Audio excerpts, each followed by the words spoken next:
I'd like to commence this afternoon by acknowledging the Gadigal and Bidjigal people as the traditional custodians of the unceded land, which we work on here at Children's Cancer Institute. And I'd like to acknowledge the traditional custodians of the many lands from which all of you are joining us today. And thank you for joining us. We pay our respects to their elders, past, present, and emerging, and recognise their cultural and spiritual relationships with the lands, waters, and seas. It is our privilege to learn from their rich contributions to both society and science as we all work together towards finding more effective ways to help all children with cancer. I extend that same respect to Aboriginal and Torres Strait Islander peoples and colleagues here today. And so welcome everybody. Thank you for joining us. I would ask all of you to please mute yourselves, mute your microphones. Kathy, we might actually be able to do that remotely, apart from me while I'm talking. And so welcome. It's actually fantastic to have so many of you join us today. I think it is our first seminar series for 2024. And without further ado, so that we can give Lauren her due time, I'd like to warmly welcome Dr. Lauren Brown, who is a research officer from the Translational Chimp Biology Research Group here at CCI, as our first speaker for the 2024 series. Lauren is a research officer, as I just said, and she works with Paul in his group here at CCI, and they have a great collaboration between the groups at Peter Mac and here at CCI. She's also a conjoint associate lecturer at UNSW. Lauren completed her PhD at the University of Melbourne in 2019, where her research focused on the identification and characterization of novel kinase activating fusion genes in pediatric ALL. Her current research focuses on characterizing novel mechanisms of receptor tyrosine kinase activation in pediatric cancers more broadly. And the work is also guided by novel genomic findings from the ZERO program. So today, Lauren will be discussing with us maximising the benefit of targeted therapies, characterising novel mechanisms. Hello? They can't hear us. What? Kinase activation in pediatric cancer. If you could all mute yourself, please, before Lauren starts speaking. In the tub, where the cucumber is. Use the one in the tub. We can hear you, Kathy, talking in the background, whoever that is, talking about cucumbers. Please mute yourself. Thank you. Apologies, everybody. Okay, Lauren, welcome. Take it away. Thank you, Ness. I'm just going to share my screen and just double check that that's in the right view. It is. Perfect. Great. Thank you for the introduction, Ness. And I just want to thank the ZERO team for inviting me to speak here today. I really enjoyed this seminar series last year, so I'm quite honoured to be kicking it off this year. So as Ness mentioned, we work mostly on characterising novel mechanisms of kinase activation in paediatric cancer.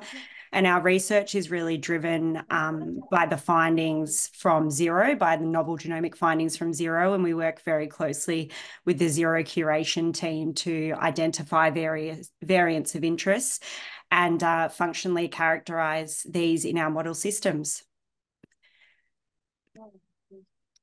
So by way of introduction, we know that targeted therapies have the capacity to improve clinical outcomes for childhood cancer patients with previously high-risk subtypes of disease. One of the first examples of this is the use of imatinib and later dasatinib in paediatric Philadelphia chromosome or BCR-ABL1 fusion positive acute lymphoblastic leukemia or Ph positive ALL. And so the incorporation of this therapy in combination with intensive chemotherapy really improved upon what were historically really poor outcomes in this disease. Another more recent example are TRK inhibitors, including larotrectinib, which have also demonstrated clinical success in advanced stage solid tumours driven by TRK fusions. And so in this study here, they have demonstrated objective responses in patients with infantile fibrosarcoma and soft tissue sarcomas with TRK fusions in response to treatment with larotrectinib, while no responses were observed in TRK negative cases. So just to have a look at the current state of play in Zero, and I've taken these figures from Loretta's most recent paper, which is currently in preprint and based on the first 384 patients enrolled in Zero with a longer term follow-up. So we know from this data that 67% of patients received a targeted treatment recommendation, but only 43% of these patients actually received the recommended treatment. Interestingly, 43% of recommendations were based on preclinical evidence in the same or a different tumour type. So these would be considered tier 3 or tier 4 recommendations. And the response rates for this level of evidence, so tier 3 to 5, were 31% compared to 39% for tier 1 evidence, so that top level of evidence, which is clinical evidence in the same tumour type. We also know from this data that 60% of patients achieved a clinical response to treatment when the treatment targeted a fusion or a structural variant. So I guess the kind of headlines from this is that there is still a gap in patients receiving recommended treatments in Zero, and that preclinical evidence can inform the selections of drugs that have efficacy in patients. And lastly, that targeting gene fusions or structural variants is incredibly effective. So what the Translational Tumour Biology Group mainly does is try to address what we believe is a gap in delivering targeted treatment recommendations to the most patients that we possibly can in Zero. And so a potential problem arises or a challenge when novel or rare genomic, transcriptomic variants are identified in a Zero patient for which the function of that variant is unknown. And so these are particularly interesting to us when they involve a cancer-associated gene and that the variant is either completely novel or rare or has not been previously seen in the particular tumour type in which it's been identified. And most importantly, when the variant may represent a potential therapeutic target. So what we do is we take a functional genomics approach where we generate in vitro models using overexpression and gene editing techniques. And with these models, we want to answer two key questions. Is the variant truly an oncogenic driver? And is the variant potentially sensitive to targeted therapies? So if we look at the data from the first 252 tumours from Zero, which was published in Nature Medicine in 2020, a number of reportable gene fusions shown here on the left and structural variants shown here on the right were observed. And interestingly, of the events that were targetable and potentially in some cases novel, these predominantly involved RTK or receptor tyrosine kinase genes. And these included novel NTRK fusions, FGFR1 fusions, and EGFR fusions, as well as more established internal tandem duplications or ITDs involving FLT3 and FGFR1. So what is a receptor tyrosine kinase or an RTK? These are transmembrane signaling proteins that are currently activated in cancer. And these are activated by a range of mechanisms, some well-known and established and some that are less well-known. And these are shown on the right here. And we've seen from Loretta's paper that we've observed prolonged clinical responses to RTK inhibitors when these target either structural variants or gene fusions. So if we look at this plot down here, we can see examples of patients with NTRK fusions, the FGFR1 ITD, as well as that novel EGFR fusion here. And also important to note here, or something of interest, is that there is varying levels of evidence, both clinical and preclinical, that has informed selection of these targeted therapies. So we started asking the question, could more patients potentially benefit from RTK targeting therapies given they have been so effective? So as I mentioned, there are some mechanisms of RTK activation that I'm sure this audience is very familiar with. Things like gene amplification, gene mutation, and gene fusion. But what I'm here to talk to you about today are the more novel things or mechanisms that we're looking at establishing as novel mechanisms of kinase activation. And so these include novel structural variants, or SVs, involving RTK genes, examples of loss of RTK negative regulation, and also the increase in abundance of alternatively spliced receptor tyrosine kinase transcripts. So in the interest of time today, I'm going to present to you two stories. The first, which involves the identification of a novel structural variant in NTRK2 ITD. And the second case of the identification of a range of mutations in CBL, which is an E3 ubiquitin ligase and negative regulator of RTKs in a range of different CNS and solid tumor types in 0 patients. So we hypothesize that establishing novel mechanisms of RTK activation will enable more patients to be treated with and potentially benefit from RTK inhibitors. So I first thought I'd take you through the kind of broad approach that we use in these functional studies. So in terms of our model generation and the systems we use, hopefully you can see my mouse here, but we use either overexpression, so these are lentiviral overexpression vectors, or gene editing techniques, including CRISPR-Cas9, to potentially generate endogenous expression of gene fusions or structural variants, including small intragenic deletions, as well as moving into using CRISPR-A to kind of recapitulate gene overexpression. We also use, or members in the group use, Cas13 technology or technique to knock down genes, and this is an RNA targeting technique. So this is particularly useful for targeting things like gene fusions, where you can knock down those specific transcripts. In terms of the model systems we use, the first pass model that we use are BAF3 cells. So these are an IL-3 dependent B cell model, which I'll get into a little bit more in a moment. And then once we can show in this model that our variant is potentially functional or activating, where possible, we like to move into what some people would call classical cell lines or patient-derived lines from 0, where these are available. And so these would ideally reflect the tumor types of interest, whether these are sarcoma, neuroblastoma, brain tumors, or leukemias.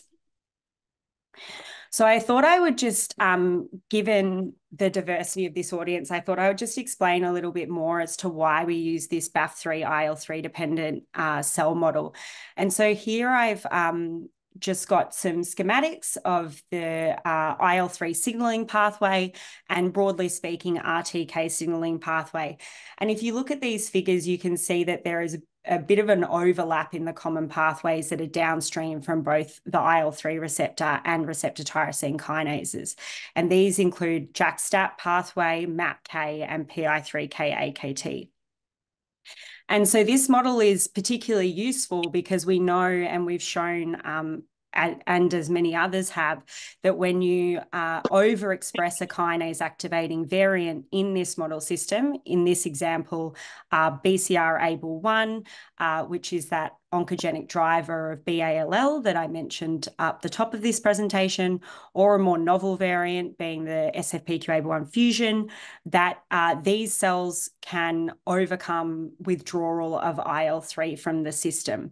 So these cells can proliferate and survive in the absence of IL-3. And so the dependency in the system is kind of switched from that of exogenous IL-3 addition to expression of our oncogene of interest. So Following on from doing these IL-3 withdrawal experiments in BAF3 cells, as I said, we like to move into cell lines that are reflective of the tumour type. And then we use functional assays, including proliferation and cell viability assays, as well as differentiation assays in some model systems. And then also molecular assays. So these are mostly protein-based, either where we're looking at specific signaling pathways or phosphorylation and activation of our particular RTK in a very biased manner, or unbiased techniques like phosphoproteomics. And so the idea here is that we want to really establish this mechanism of transformation. And then finally, and I think probably most importantly, we want to understand whether these variants are sensitive to inhibitors. So we can either treat ourselves with the 150 compound library, which also includes over 80 kinase inhibitors, or custom libraries where we're particularly targeting our kinase of interest, as shown here, where we've treated cells expressing these ABL1 fusions with dasatinib. So moving on to the first story that I wanted to present to you today, which is the identification of a novel NTRK2 internal tandem duplication. So just to take you through a little bit of background that's relevant for this section, as I mentioned, TRK inhibitors, including larotrectinib, have demonstrated enormous clinical benefit in pediatric patients with TRK fusion-driven cancers, and this includes infantile fibrosarcomas and high-grade gliomas. Internal tandem duplications, what are they? They're a type of structural variant whereby a region within a gene is duplicated and repeated. So we can see this here in this example of an FGFR1 ITD, where you get a duplication of this kinase domain here in the wild type. And so you get a second kinase domain that is in this transcript and ultimately in the protein. And another example of this that many of you would have heard of is a FLT3 ITD. And this is structurally a little bit different. This occurs in the juxtamembrane domain of FLT3, which is a key region of the protein that's involved in its negative regulation. But all, in both of these circumstances, the ITDs lead to constitutive activation of the kinase, and the patients that express these variants are sensitive to targeted inhibitors. So in terms of the clinical case, we had a 5-year-old patient that was diagnosed with a CNS neuroblastoma, and this was FOXR2 altered. And we identified an NTRK2 ITD in the whole genome sequencing. And this is really illustrated here with this plot where you can see, so this is in the whole genome sequencing data, and we've got a kind of increase in the level of reads between intron 9 and intron 13 that suggests that this region is duplicated. Importantly, or something to note, was that this ITD was missed by RNA-seq structural variant tools, but was confirmed by manual inspection of RNA reads.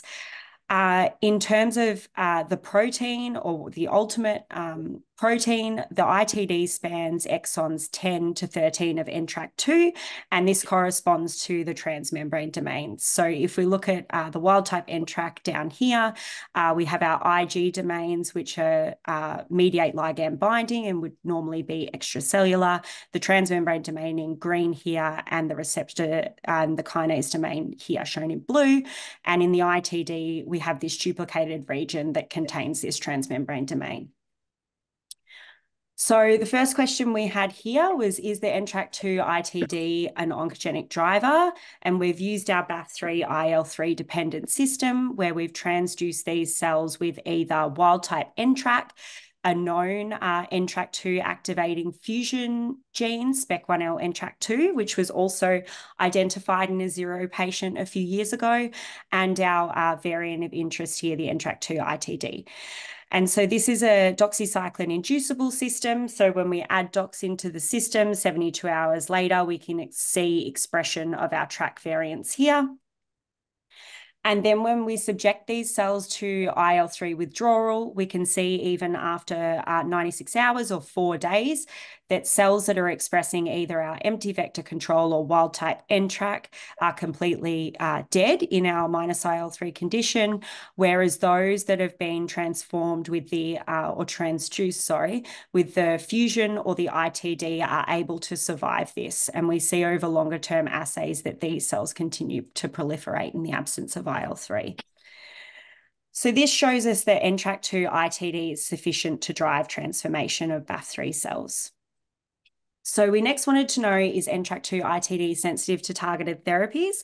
And I'd like to acknowledge Gabe Tax here, who has done most of this work with me. And so here we've taken our BAF3 cell lines, the empty vector and the NTRK2 cells cultured in the presence of IL-3 because they would die if we were to remove that from the system. And then we have our fusion transformed and ITD transformed cells. And we've treated these with a range of drugs, either TRK inhibitors or downstream inhibitors that target these typical pathways that are downstream of receptor tyrosine kinases. So MEK inhibitors, PI3K inhibitors, and JAK inhibitors. And we've treated the cells for 72 hours as standard in 0 with 7 doses. And so firstly, we showed that we treated these cells with 4 TRK inhibitors, including larotrectinib, and showed that the ITD in blue responded very similarly to the SPEC1L NTRK2, and both of these cells, cell lines were quite sensitive to these inhibitors. We then moved on to treating our cells with some downstream inhibitors. Here we've just got some negative controls that we selected. Always nice to see that when we treat these cells with something that targets something that's not activated in this system, in this case ABL1 inhibitors, that we get no response.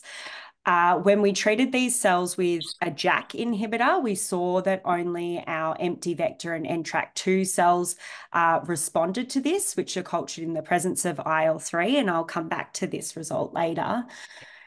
And then when we treated with a PI3K mTOR inhibitor, we saw modest responses, but the the SPEC1L NTRK2 fusion and the NTRK2 ITD were both more sensitive to this inhibitor than our controls. One of the most interesting results that we had from this screen, though, was when we treated these cells with 2 MEK inhibitors, trametinib and pimasertib, and we saw that the NTRK2 ITD, shown in blue, was the most sensitive to these inhibitors, while the SPEC1L NTRK2 fusion was the most resistant to these inhibitors. So we showed here that the NTRK2 ITD is sensitive to TRK inhibition, similar to the fusion, but is specifically more sensitive to MEK inhibition. So we wondered why this was. We first wanted to look at downstream signaling activation in these cells. So I performed Western blotting on our 4 cell lines. We've got our empty vector and the wild type NTRK that are cultured either in the presence of IL-3 in their normal conditions, or where I've withdrawn IL-3 for 6 hours to shut down signaling that's mediated by IL-3. And then we've got our true transformed cell lines. So you can see in the fusion and the ITD, for just looking here, we have phosphorylation of TRKB at 2 key phosphorylation residues here. You can see that the ITD does appear to be less phosphorylated than the fusion. But looking downstream, we can see that unlike when we have IL-3 in the system, where we've got clear STAT5 activation marked by this phosphorylation, this fusion and the ITD don't activate STAT5, which may explain why these cells were not sensitive to ruxolitinib. However, we do see maintenance of phosphorylated AKT and MEK, showing that these pathways are activated by the fusion and the ITD. So we then wanted to look at how TRKB normally activates MAPK signaling. And so we know for this, the key tyrosine residue is tyrosine 516. So this creates a docking site when phosphorylated for either SHIC or FRS2 to competitively bind here and activate either transient or prolonged activation of MAPK signaling downstream, and this is either through RAS or RAP1. However, so in our ITD, the region that is duplicated actually contains an additional 2 FRS2 and SHIC binding sites. And this corresponds, this tyrosine 534 in the ITD corresponds to this tyrosine residue, which would normally be extracellular. And this tyrosine residue 658 is a duplication of this region here, the 516 residue. So we wondered whether it was potentially these additional docking sites that may be mediating or playing a role in transformation by the NTRK2 ITD. So I've already covered that, but we showed that both of these variants activate PI3K AKT and MEK-ERK signaling.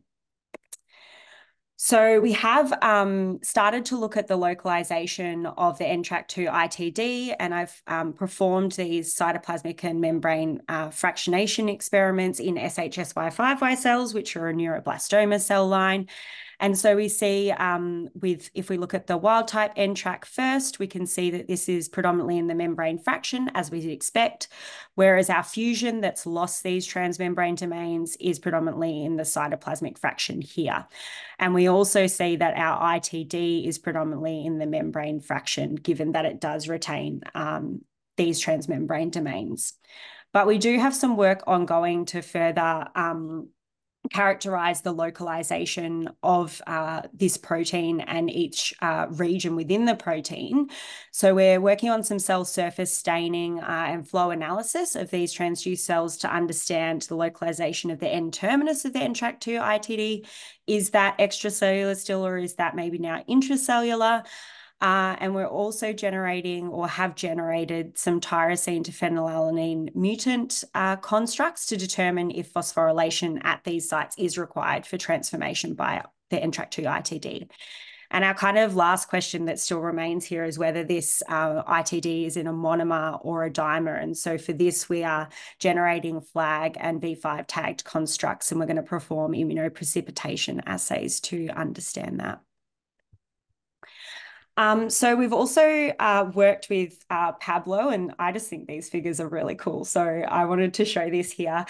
So Pablo has been able to do some in silico modeling of this ITD. So before I start playing this movie, what you need to know is that the blue is the NTRK2 ITD and that the orange is the wild type NTRK. And even just from this view at the front, we can see that these alpha helices here, these correspond to the transmembrane domain. And we can see we have 2 of these in our ITD, whereas we only have 1 of these in the wild type NTRK. And we also, what Pablo has been able to colour on here is those key tyrosine residues that I explained in the previous slide. And so we can see on the wild type where there's 1 of these yellow ones and 1 pink one, the ITD has this initial green, this additional green and additional blue, potentially phosphorylated tyrosine residue. And so we see that kind of spatially, this brings these phosphorylation sites in the ITD potentially closer together. And so this may also, whether it's a dimer or a monomer, it may be the kind of proximity of these tyrosine residues that mediates autophosphorylation of this ITD. So to summarize this, we show that NTRK2 ITD is a novel TrkB activating variant that is sensitive to TRK inhibition. And so this represents a potential therapeutic option for the patient. The NTRK2 ITD is specifically more sensitive to MEK inhibition compared to our SPEC1L NTRK2 fusion. And this suggests that the ITD may in part mediate transformation through MAPK activation. And so this shows here that not all TRK activating variants are equal. And I think this is something we kind of commonly see across different fusions and structural variants that we study, that even when the same receptor tyrosine kinases are involved, the mechanisms can be very different. This is the first identification of an activating ITD spanning the transmembrane of an RTK. So this is a novel mechanism. And so from this, we could potentially infer, if we were to identify this type of ITD that was very structurally similar in other RTKs, that these could also be potentially activating.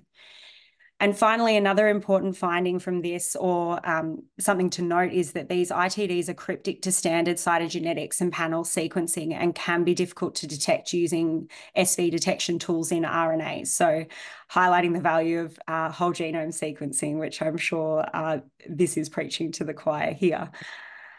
So I'm going to change tacks now and move on to the second story that I'm going to present to you today. And so this involves the identification of CBL mutations in the zero cohort.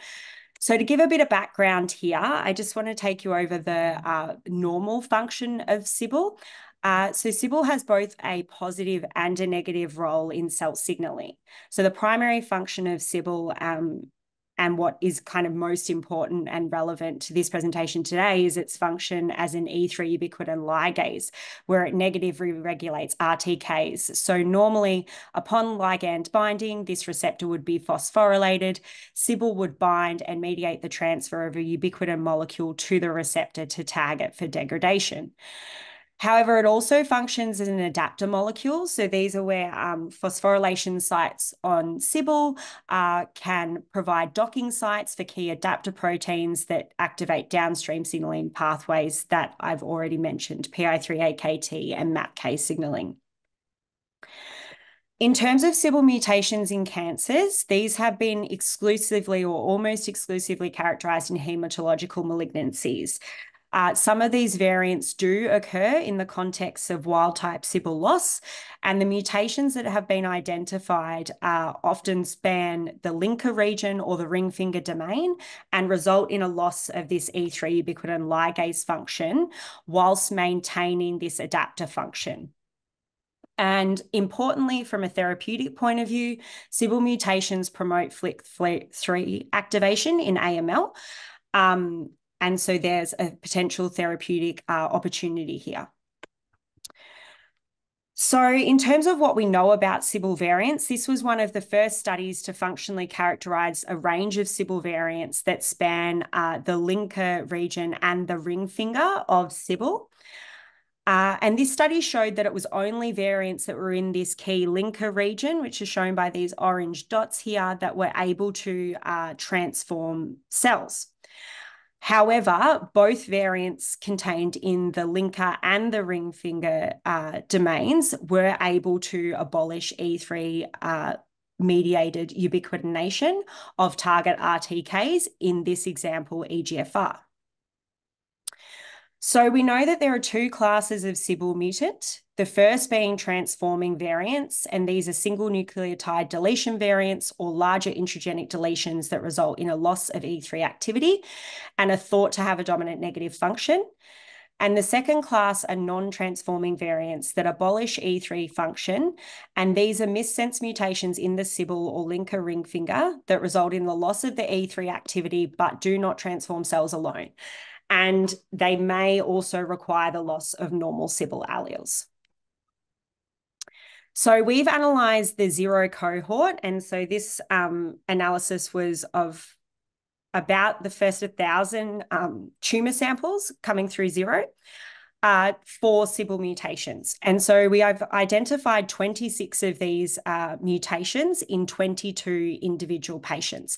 And so they are incredibly rare, but we think given the potential therapeutic implications that these are incredibly important to characterise. So looking at this plot here, you can see we've identified a range of different mutations spanning the CBL gene or protein in this schematic, and these include missense mutations, splice variants, small protein insertions, as well as structural variants that result in the deletion of whole exons. And so I think probably what you can notice straight away is that we've got a cluster of these variants here, and this region corresponds to that key linker and ring finger domain here. So when we look at the prevalence of these mutations by tumour type, we've identified some of these mutations in hematological malignancies, as we'd expect. So we have, 3 cases of AML and a couple of cases in B-ALL.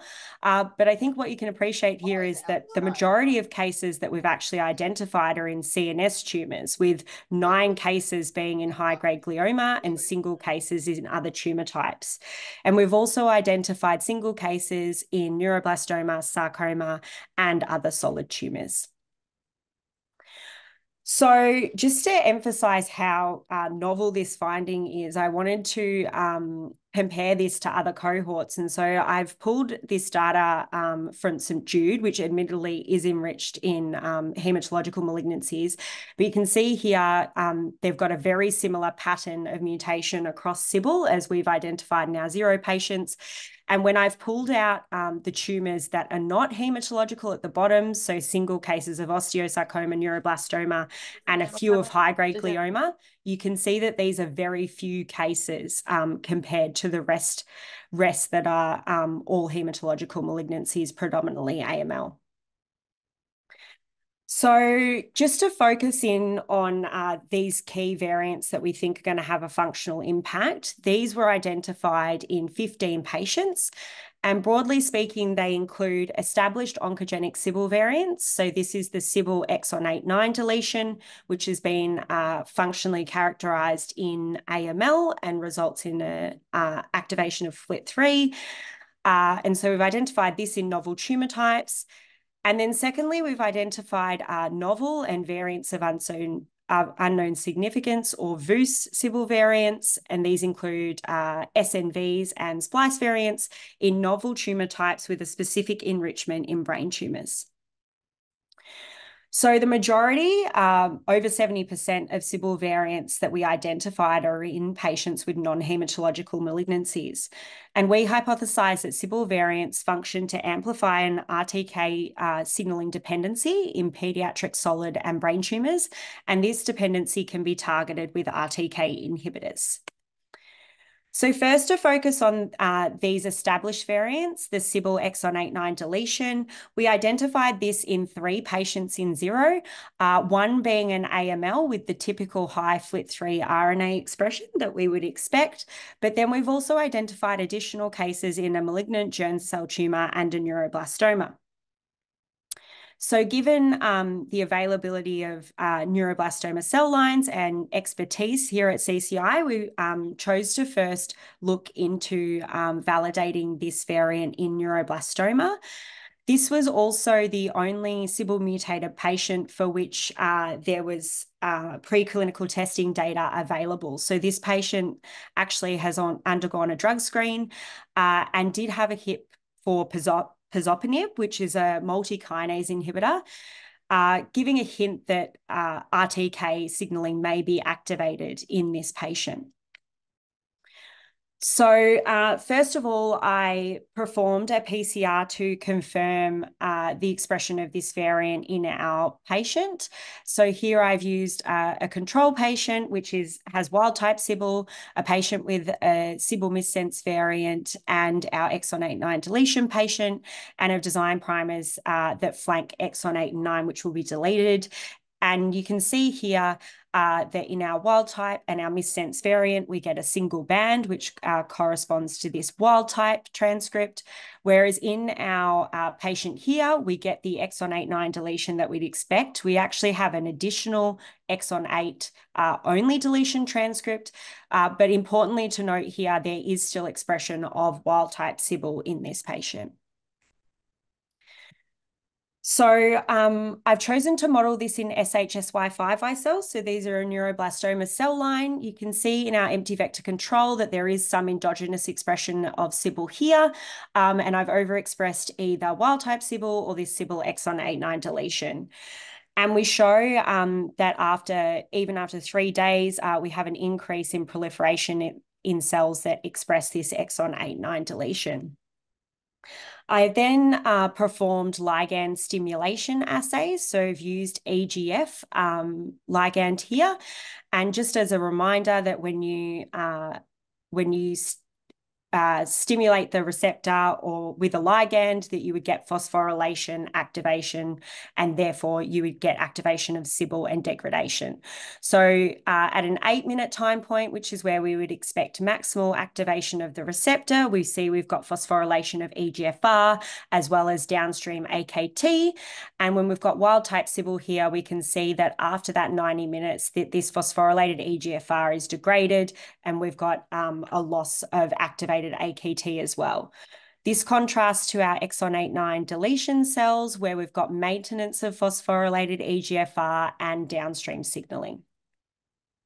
So this shows that the Cbl exon 8/9 deletion blocks degradation of phosphorylated EGFR, enhances proliferation in neuroblastoma cell lines, and that Cbl mutations may promote maintained RTK expression and a dependency on signaling, which may be therapeutically targetable in neuroblastoma.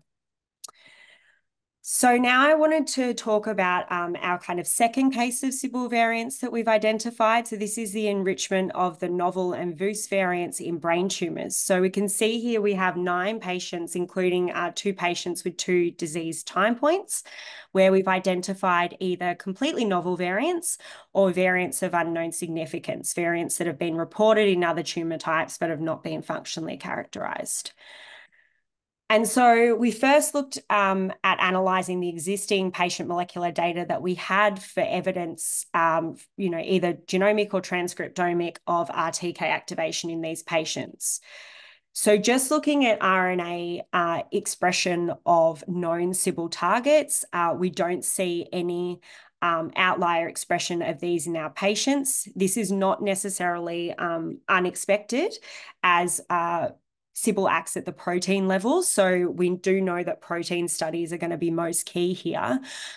But I think that there are, or what I wanted to show were that there are other molecular findings that do suggest that RTK signaling may be activated in these patients. So things like overexpression of RTK ligands, here VEGF-A and VEGF-B, as well as overexpression of downstream pathway genes or mutations in RTKs themselves.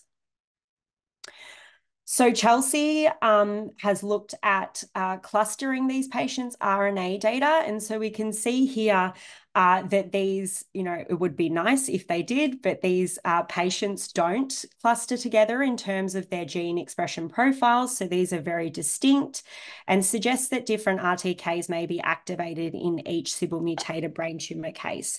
And given that Cbl acts on all RTKs broadly, this again is not necessarily unexpected. Chelsea has then gone on to look at the patient's methylation profiles. And again, these do not cluster in a distinct subtype based on methylation. But interesting to us was the fact that most of these patients don't actually match to a subtype when run through the most recent version of the classifier. And for those that do, these do actually match to RTK activated or overexpression subtypes. So we've also worked with Pablo, or collaborated with Pablo again, on this to predict the pathogenicity of novel Cbl variants using in silico prediction tools. And here Pablo's used ESM2, which is a deep learning model that's been trained on over 65 million protein sequences to predict the next amino acid that would occur in a protein sequence based on evolutionary constraints. And so using this, Pablo has generated this likelihood ratio matrix. So here we've got each of the amino acids on the y-axis here, and on the x-axis, we've got each amino acid position in Cbl. And so this predicts the likelihood that any amino acid change will occur over the wild type that occurs at a particular residue. And so the red regions that you can see here, these correspond to regions that are highly conserved, while the blue regions are disordered regions of the protein and generally more permissive to mutation. So we can see here, this is where our Cbl variants sit, which is the linker and the ring finger. And so these region of the protein is unlikely to be permissive to mutation. So using this model, Pabulo has generated pathogenicity scores, where a pathogenicity score of less than -7.5 or more than 7.5 is considered to be pathogenic. So we can see here that with each of our novel variants that we've identified, that by this model, these variants are predicted to be pathogenic. And so this is just from the paper that where this tool had been developed. And so the authors here have overlaid variants that are known pathogenic by ClinVar in the orange and those that are known benign in the blue here. And we can see that those that are pathogenic do fall below this -7.5 cutoff. So here we show that Sybil mutant brain tumours have markers of RTK activation and classify into distinct methylation-based subtypes. And in silico analysis predicts that novel Sybil variants are likely pathogenic. In vitro functional analysis of Sybil mutant overexpression models will confirm if these variants actually have an impact on Sybil E3 ligase function. So I guess the main question that remains is which RTKs are activated in each case. And so here we're looking at a couple of unbiased, more screening approaches to understand this. So we can use phosphoproteomics or proteomics either on primary patient materials or on the cell line models that we generate. This would allow us potentially look at phosphorylation or activation of specific RTKs, perform pathway analysis to understand if RTKs are activated, and also look at ubiquitination of specific RTKs. In terms of primary patient material, we are limited by the availability of primary material here, where we only have that for one of our Sybil mutated patients, and that is not one of our brain tumours.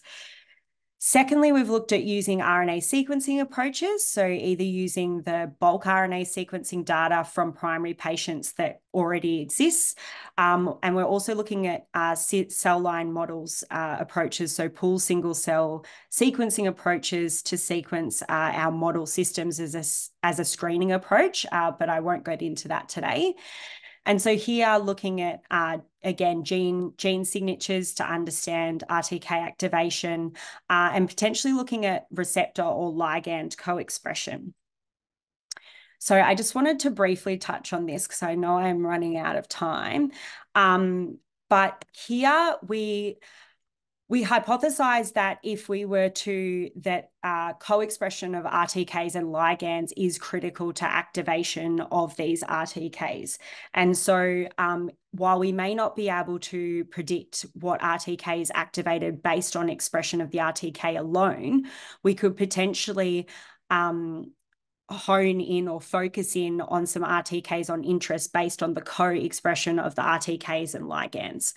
So here we've collated a list of all RTK genes from the 19 RTK families and their ligands and looked at the RNA sequencing data for 13 out of our 15 patients with predicted pathogenic variants. And so what we get from Chelsea's analysis is this very, very overwhelming heat map.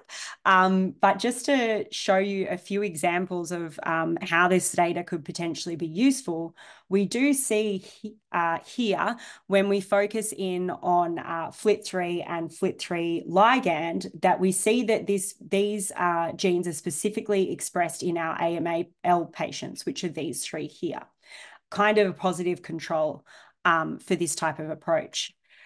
We also show that there are other examples of specific RTK ligand co-expression in individual tumours, where we can see here in this patient for which we have 2 relapse time points, that we've got expression of FGFR receptors, FGFR4 and FGFR3, and 2 ligands that specifically bind to these receptors. And we also see, some patterns popping up with EGF and EGFR in some of our brain tumour patients here. So we think that RTK and ligand co-expression may be an indicator of RTK activation in Sybil mutated tumours. And we think that we can use our existing RNA-seq data to further understand this relationship, both in the context of Sybil mutations, but we also think that this could potentially be valuable to understand the impact of RTK RNA overexpression in other contexts.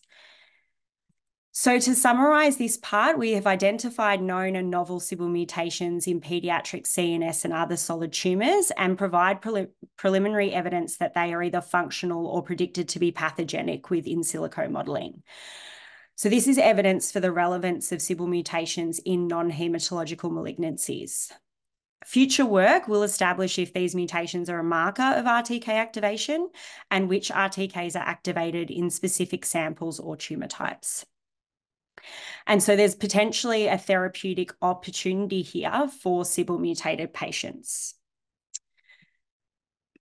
So finally, just to summarise everything that I've shown you today, what I hope I've been able to show you is the value of comprehensive molecular profiling. Again, I'm probably preaching to the choir here, but this gives us the capacity to identify variants that are cryptic to more standard techniques, including ITDs, like what I presented today. And I also hope I've been able to show you the value of functional validation of individual novel genomic variants, particularly involving RTKs. So this can help classify individual genomic variants as cancer drivers, can help us identify targeted therapeutic options for individual pediatric cancer patients, can more broadly classify mechanisms of RTK activation in pediatric cancer, and can also inform the curation and clinical interpretation of variants identified in zero patients in the future. So finally, I would just like to acknowledge everyone that has been involved in this project. I want to acknowledge the Zero clinical curation team and the operations team, and in particular, the three people whose work I have presented here today. So Chelsea, Gabe, and Pablo. Thank you. Thank you, Lauren. Lovely presentation, but then I do have a bias. And I also want to say congratulations. You managed to deliver that without any hint of distraction. Lauren had a student protest going on behind her for about 20 minutes during that presentation. So well, did I? Yes, you did. Oh my gosh. Okay. It was extremely noisy, and I'm a little bit further down the building, so well done. Oh, I've got my headphones in, so I probably couldn't hear it. Well, I'm pleased to hear that. Thank you very much. And the floor is open for questions.